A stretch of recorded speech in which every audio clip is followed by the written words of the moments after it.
you've just got to sort of ease in a lot more. They've got to feel secure with your behavior before you're going to feel secure with their behavior. I think that's probably the main thing for me that's different with breeding herds. But yeah. Have you had any encounters, Jan? Because you've been out there quite a few times on the road. Have you had any interesting encounters with bull elephants?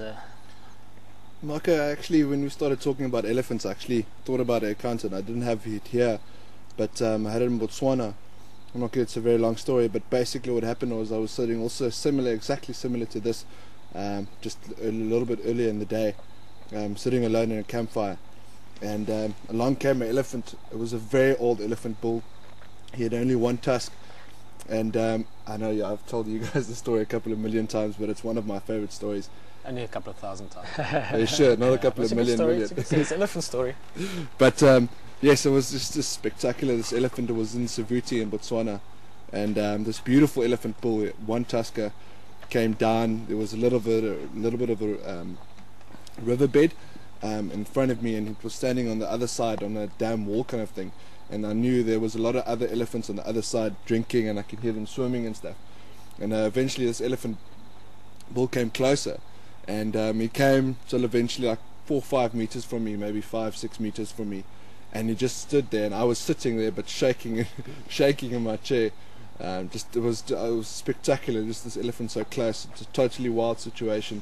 I really didn't have anywhere to go to. The closest place was the ablution blocks, probably a couple of 100 meters away, and there was big acacia trees, so no actual way I could climb into them. But this elephant bull came very, very close, and couple of minutes later another younger bull came, also from more or less the same place where this elephant bull came from, and the first elephant bull, the one who was standing close to me, turned around and it went back to this younger bull, and they stood head to head like this, like literally head to head, for probably a couple of minutes, 5 minutes, without making a sound, not making a movement, nothing. And then suddenly just all chaos broke loose, and they started chasing each other around. And the first elephant bull, the older one with the one tusk, just ran away, and the younger one came past me and stopped. Mark charged me. I by this time stood up and moved away a little bit, but Mark charged me and then turned back and just kept on chasing the other elephant bull. Interesting term, mock charge or warning charge with other people. It's the difference. You can also call it a greeting charge or a play charge, or a lot of different. See if I can make you run charge. I've always said that if I came back to the bush, I'd come back as an elephant, so I could play around with the people on the safari vehicles and give them a little bit of excitement. But that terminology, warning charge and a real charge, how, in your eyes, well, how would you describe it, Peter? If you were standing in a situation and an elephant. I was wondering if questions are going to go this way, because this becomes an experiential explanation. In other words, it's obviously a much easier thing to explain at the time. You know, there's obviously similarities in how elephants behave, but also, you know, at the time, I was thinking actually earlier of Alex behind the camera there, busy making sure you're seeing this all nicely. Alex's first close elephant experience, I think really up close, apart from some scary ones that he had in Congo, was a big bull. It was on one of the cliffs as well. It was a breeding herd. Again, there were other vehicles standing quite far away. The one was in must and so on, and we just sort of stood a little bit ahead of them, not in their way, but they could choose where they go. And the bull came and stood right next to us in the end, probably from here to Alex, from me to a little bit further than Jan away. Huh? Remember that time on Philemon's Cutline? And he never gave a mock charge or something, but he was a bit more imposing, if you want, in his behavior than maybe an elephant cow that's, you know, with Rexon once on camera, we had it charging in, you know, from 60 meters away. So I think a mock charge, you know, like I said, a lot of them can be playful. With bulls, often you can have them literally just playing around with you. I've done it with them where they mock charge you and you stop and they stop and then you mock charge them, and you can do that back and forth. But how do you read that? I know you say it's experiential, and I emphasize this all the time, that nature doesn't live in a book, so we can never give a book story and say this is how it works, but there are, as a guide, there's certain rules that you learn.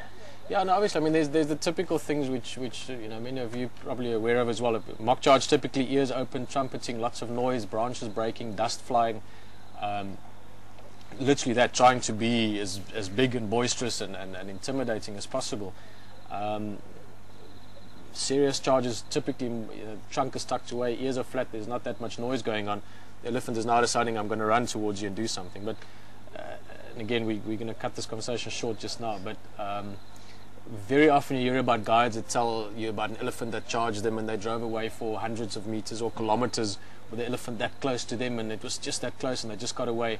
You must keep in mind an elephant can run 55, 60 kilometers an hour, which is a very, very fast speed to be driving through the bush, almost impossible. So the point is, if the elephant actually wanted to catch you, it would, and if it did want to do something, it would. So even a lot of charges that people come back and explain as a serious charge are still mock charges. So I think a mock charge you read way more in the behavior beforehand. In other words, if you're coming up to the elephant, how that elephant behaves when you're 60 meters away and 100 meters away and 20 meters away, so that by the time it then gives you some kind of interaction, you've got a much clearer idea of what it is about them. So if you get what I'm saying. So Absolutely. It's the behavior building up to the mock charge that tells you what kind of charge it is. And I did mention that to Alex as well when we had that situation with that bull. If his intention was to cause damage to us and to actually proceed with a full charge, he would have let us know a long time before we actually got there. So just by his behavior on our approach, it gives you a good indication on the actual seriousness of a charge when it does actually happen. But interesting subject, very interesting subject, and this is going to be a tough one now because I really can't participate in this one as much as I would like to, but we've got a really interesting question coming in from David Keane, and it's regarding probably one of the most famous crowd of characters out in the Djuma area at the moment. I've been hearing about them for many years, well, not in the last 2-3 years. I've never had the opportunity to actually see them in face to face. Did have an experience with them about 2 weeks about 2 weeks ago, but a crowd of lads that have been known as the Mapojos. It's a coalition of 5 or 6. Yeah, 5 typically, the way we see them, 6 in total. And Dan actually knows quite a lot about them as well. He's done lots of reading and writing about them. The question that came in, which is it's quite an interesting question, is what are the chances, I mean, being such a strong coalition of 5 males, which is such a unique thing, what are the chances of actually a bigger coalition being formed and actually pushing out the Mapojos? Jan? Sure. Wouldn't that be nice to see? That would be quite a story unfolding. Okay, well, I really don't have the knowledge backing or to really answer that question, but I would think that we know that some of the males or some of the individuals actually in that in the Mapojos are a little bit older, and Mr. T is losing his mane quite a lot now, and but I would suppose, I don't know what you guys think, that first of all, I think before that's going to happen, this Mapocho male coalition is probably going to not deteriorate, but one of them is going to, maybe 2 of them, is going to die out or just get discarded eventually. And then, I don't know, 5, 6 lions more, or let's say 7 other lions are taking that I don't know if that's going to happen. I think before that's going to happen, we don't know of any other coalitions that's that big now, but I think before that's going to happen, I think one of the Mapojos, or maybe 2 of them, will either go on their separate ways, or one of them or 2 of them might die, and then there's obviously the chance of another 5 male lions attacking them and taking their stride over, if I can say it that way. Yeah, it is such a unique thing just to see such a big coalition already, so to try and imagine a bigger coalition coming in would be even more unique. However, I think one thing we can always say is that just when you think you know everything about nature, they throw you one big curveball. So I'd never say impossible, but sure, yeah, it would be quite a scene to see.